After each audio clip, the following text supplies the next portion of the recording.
Ардақты ата-аналар, сіздерді бүгінгі 1 маусым балаларды қорғау күнімен құттықтаймын.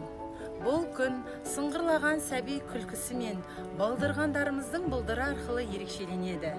Бала бақыт, бала байлық, отбасымыздың ертеңге деген сенімі. Бүгінгі бала еліміздің ертеңі, болашағы, ұлтымыздың жалғасы. Балдырғандарымыздың дені сау, өмір жастары ұзақ болсын. Бақытты балалық шақ тілеймін. 1 маусым балаларды қорғау күні құтты болсын. Барлығымызға ашық аспан, бейбіт өмір, сәбилерге бақытты балалық шақ, әрқашанда сыңғырлаған күлкі тілейміз.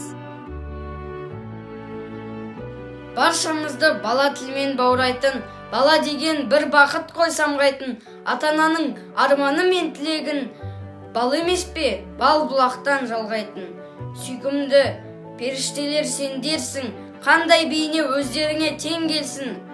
Данышпан да, ғарышкер де, ғалым да ең алдымен балалықты меңгерсін.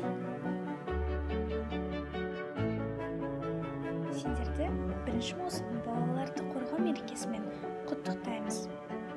Аспандарың ашық, дендерің сау болып, отанымыздың мақтанышы болуларыңа тілектеспіз. Құрметті балалар, достар, ата-аналар, сіздерді бүгінгі 1 маусым балаларды қорғау күнімен құттықтаймын. Еліміздегі жас өскелең ұрпақ аман болсын. Жұртымыз, еліміз тыныш, деніміз сау, басымыз аман, жұмысымыз жемісті болсын.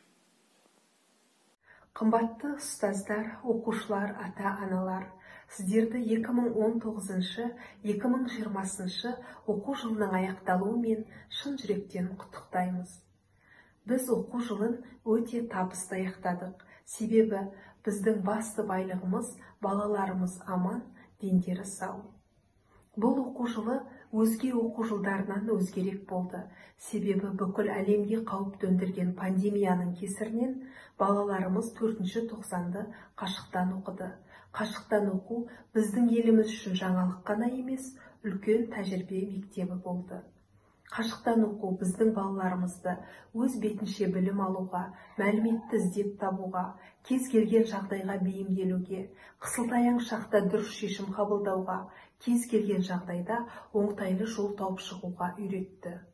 Ал ата-аналарымыздың баланың өмірі мен тәрбиесіне, мектептегі оқу үдерісіне тікелей араласып, барлық мәселені өз көзімен көруіне себеп болды.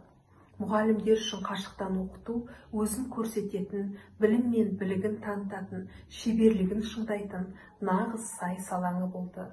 Осы қиындау күндерде біздің балаларымыздың үзбей білім алуына атсалысқан, тер төккен барша ұстаздар қауымына, бір жұдырықтай жұмыла еңбек етуге жағдай жасаған мектеп әкімшілігіне 5-ші А сыныбының ата-аналары үлкен алғыстарын білдіреді. Еңбектеріңіз жансын. Сондай-ақ күні түні бір тынбай балаларымызды қанаттандырып отырған Мөлдір апайға ерекше алғыс. Ел аман, жұрт тыныш.